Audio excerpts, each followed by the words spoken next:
2025 సంవత్సరం ఫిబ్రవరి నెల 11వ రాశి కుంభరాశి. ఈ కుంభరాశి చాలా విశేషమైన రాశి. ఈ కుంభరాశి విశేషం ఏంటో చెబుతా వినండి. మనిషి ఎత్తుకు తగిన లావు ఉంటాడు. ఎత్తు లావు కూడా కాకుండా పొట్ట కూడా కాస్త బాగా ఎక్కువగా ఉంటుంది. అంటే కడవ ఉంటుంది, కింద సన్నగా ఉంటుంది, పైన సన్నగా ఉంటుంది, మధ్యలో నడుము పెద్దదిగా ఉంటుంది. అంటే కడవ, కుంభం కడవ. కుంభం అంటే కడవ. ఒక్కొక్క రాశికి ఒక్కొక్క స్వభావాలు ఇచ్చాడు.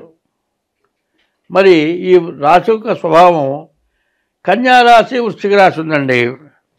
కన్య అంటే ఆడమనిషి, మిథునం అనగా దంపతులు, కన్య అనగా ఆడమనిషి. ఈ రాశి వాళ్ళలో స్వభావం ఎట్లా ఉంటుందంటే, ఆడవాళ్ళు చేసే పని చేసేవాళ్ళు ఎక్కువ మంది ఉన్నారు.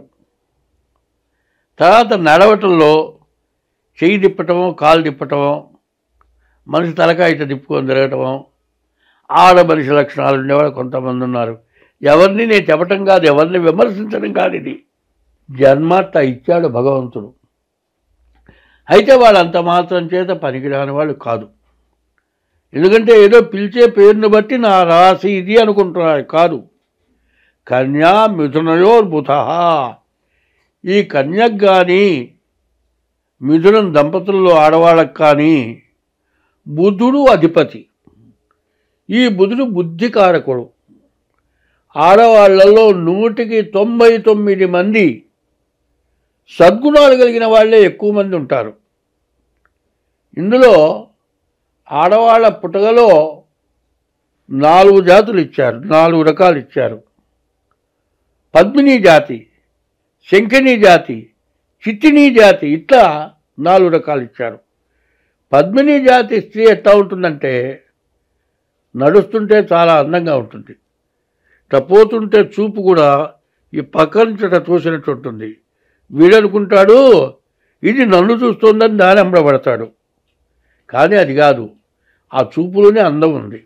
ఆ జన్మని అట్లాంటి జన్మ ఇచ్చాడు. కానీ అటువంటి మనిషిని, ఆడమనిషిని ఎవరైనా చేయబట్టుకున్నా, ఏదన్నా అన్నా ఎవరికి చెప్పదు.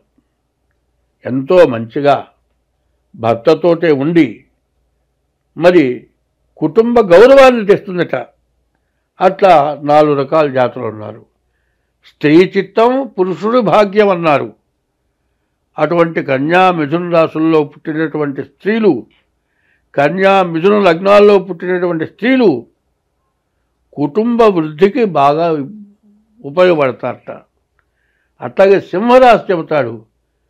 సింహరాశికి ఈ చెవుల దగ్గర వెంట్రుకలు ఉంటాయండి, బాగా లావుగా ఉంటాయి, ఇంత పొడుగులు పెరుగుతాయి. 15 రోజులకు ఒకసారి కొరిగినా సరే ఈ చెవులకి వెంట్రుకలు బాగా పెరుగుతాయి. వాడు సింహరాశి. కుంభరాశిలో పుట్టినవాడు కడవలాగా ఉంటాడు, కుంభం కడవ. అయితే ఈ రాశులు చాలా విశేషమైంది. ఈ రాశికి శని అధిపతి. ఈ కుంభరాశిలో ఏలినాటి శని జరుగుతుంది.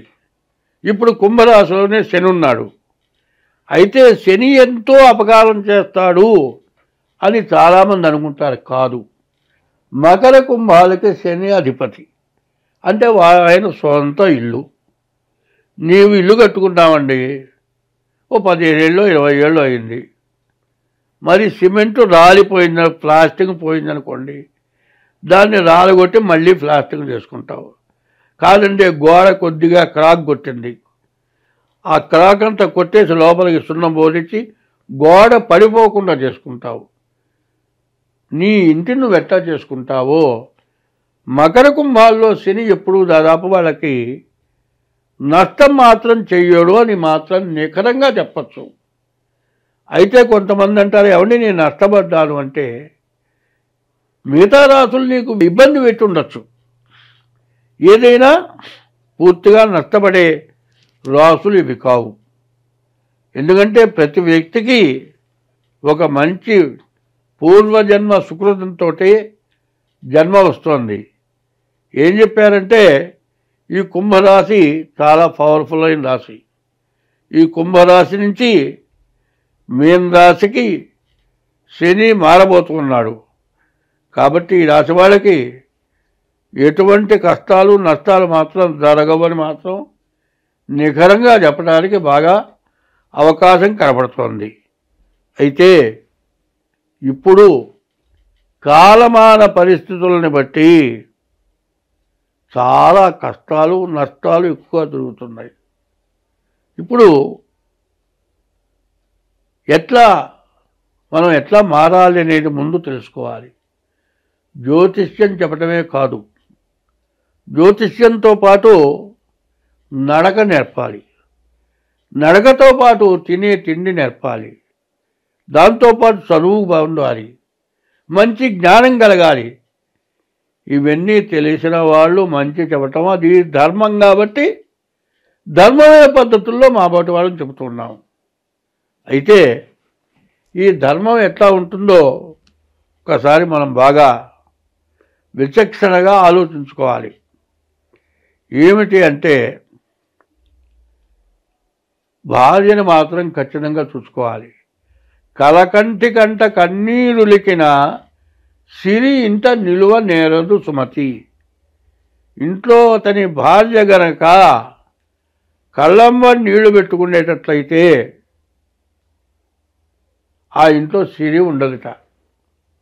కాదండి ఓ రోజు ఉప్పు ఎక్కువ తక్కువ వేసింది అనుకోండి, వంట ఎట్లా ఉందంటే ఉప్పు ఎక్కువ వేసింది, చాలా బాగుంది అని తిన్నాడు అనుకో, తర్వాత తను తినబోయేటప్పుడు ఉప్పు ఎక్కువైతే ఏమంటే ఉప్పు ఎక్కువైందని చెప్పలేదేమంట అంటుంది. ఉప్పు ఎక్కువైందని చెబితే బాధపడుతుంది కదా, నువ్వు బాధపడతావు అని చెప్పలేదులే అని నువ్వు ప్రేమగా మాట్లాడితే ఆమె నీకు బాగా ఉపయోగపడుతుంది. కాబట్టి ఇటువంటి రాసుల్లో కుంభరాశి, మీనరాశి, తర్వాత కర్కాటక రాశి, సింహరాశి, వృశ్చిక రాశి, ఈ రాశులు పూర్వజన్మలో పుణ్యం చేసుకుంటేనే వీళ్ళు పుడతారు. కాదండి 84 లక్షల జీవరాశులు ఉన్నాయి, 84 లక్షల రకాల జీవరాశులు. ఇన్ని జన్మలు ఎత్తిన తర్వాత మనిషిగా మనం పుట్టాం. మనిషిగా పుట్టినప్పుడు జ్ఞానం ఇచ్చాడు భగవంతుడు. ఇది చేసేది తప్పు, చెయ్యకూడదు అని తెలిసే చేస్తాం.